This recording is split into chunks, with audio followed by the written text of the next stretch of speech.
Okay, I want to show you the shift that we achieved in the last block of sessions, which we had struggled with. All of this stuff from these are three higher the frequencies of alpha, beta, and high beta, and the red coherence, okay, and the blue excess phase means that the brain is not efficiently coordinating from back to front, front to back, side to side.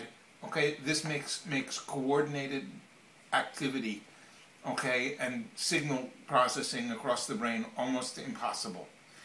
Now there's no red left, and what's happening is the brain is starting now to isolate these areas, which are the visual cortex and the frontal lobes, and integrate them, okay, and they're normalizing.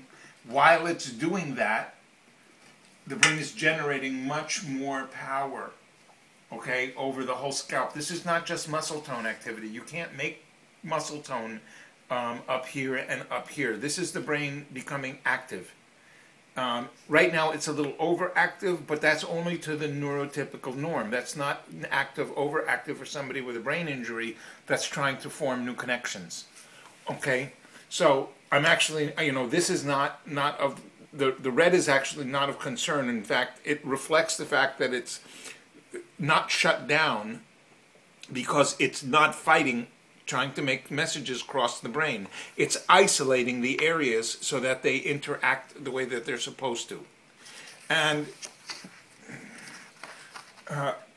as a result, okay, we're seeing the underactivation in the limbic cortex normalize in the Loretta, and we're seeing the brain recruit new neurons all through these frequencies.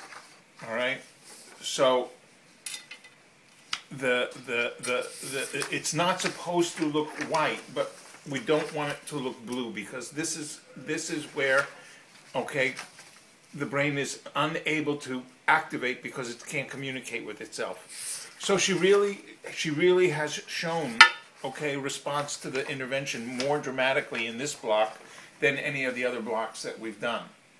Okay, I really wish that there was some way to do neuromuscular re-education with her for her peripheral body, because her biggest problem right now is that she lacks control over, okay, movement, coordinated movement over her limbs and so forth.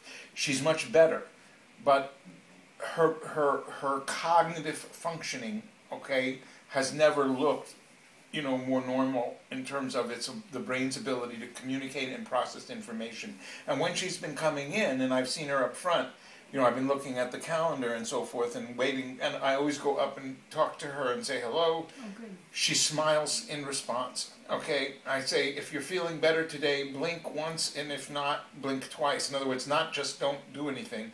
Okay, and she'll blink once or blink twice. She can control that. She's communicating. She understands language. All right? She's really more like somebody with locked-in syndrome because of their inability to control their body than she is with somebody who is cognitively damaged.